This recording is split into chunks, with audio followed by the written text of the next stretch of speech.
Hi everybody, welcome back in my channel. तो अगर आप इस चैनल पर न्यू हैं तो मेरे चैनल को सब्सक्राइब कर लीजिए और जो बेल का आइकन दिख रहा है उसे भी प्रेस कर दीजिए ताकि मेरी आने वाली वीडियोस का नोटिफिकेशन आप तक पहुंच जाए। तो इस चैनल के थ्रू आप इंग्लिश स्टोरीज़ का हिंदी में अनुवाद करना सीखते हैं और स्टोरी को रीडिंग डालना, इंग्लिश वर्ड्स के करेक्ट प्रोनाउंसिएशन के बारे में भी सीखते हैं और जो स्टोरी में वर्ड्स यूज़ हुए होते हैं उसका भी मैं हिंदी मीनिंग बताती हूँ।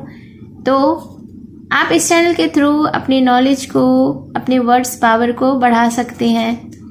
और मेरे इसी चैनल पर thousands of words short videos में अपलोडेड हैं। आप मेरे चैनल पर जाकर वहाँ से चेकआउट कर सकते हैं। तो आज जो मैं इंटरेस्टिंग स्टोरी लेकर आई हूँ यह एक शॉर्ट स्टोरी है, शॉर्ट इंग्लिश स्टोरी है। तो वीडियो के एंड तक बने रहिएगा क्योंकि आपको इस स्टोरी में न्यू वर्ड्स मिलेंगे जिसका आपको हो सकता है मीनिंग पता ना हो, तो आप उसे नोट डाउन कर सकते हैं।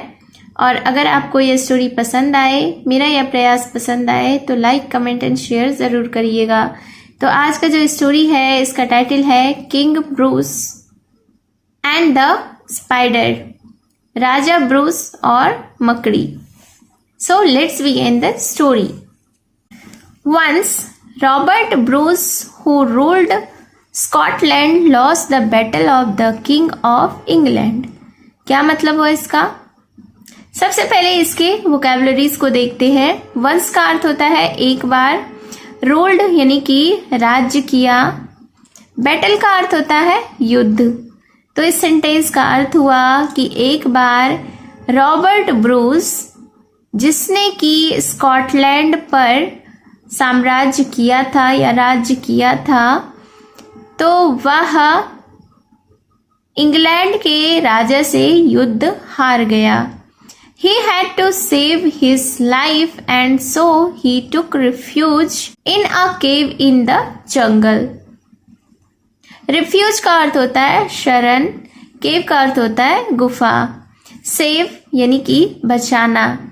उसे अपनी जान बचानी पड़ी and so he took refuse, और इसलिए उसने शरण ली इन अ केव यानी कि एक गुफा में, इन द जंगल यानी कि जंगल में। तो इस सेंटेंस को हम लोग एक बार फिर से देखते हैं कि उसे अपनी जान बचानी पड़ी इसलिए उसने एक गुफा में, एक जंगल में शरण ली। He was defeated and sad, defeated यानी कि पराजित, सैड यानी कि दुखी। तो वह पराजित और दुखी था। He had tried to win the battle 6 times and failed.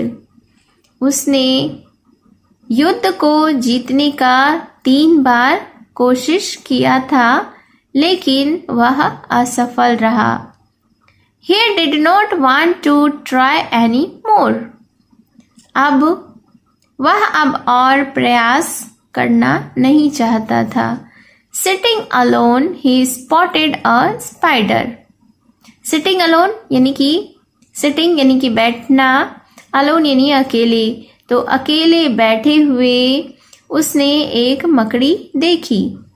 It was trying to climb to its web. Trying यानी कि कोशिश कर रही थी। Climb up, climb का अर्थ होता है चढ़ना।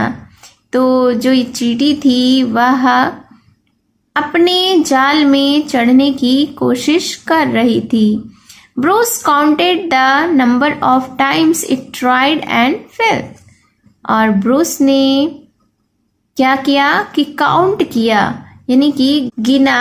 क्या गिना कि the number of times it tried, जितनी बार भी चींटी ने कोशिश की उसे ब्रूस ने काउंट किया, गिना, एंड फेल, और जितनी बार वह असफल रही।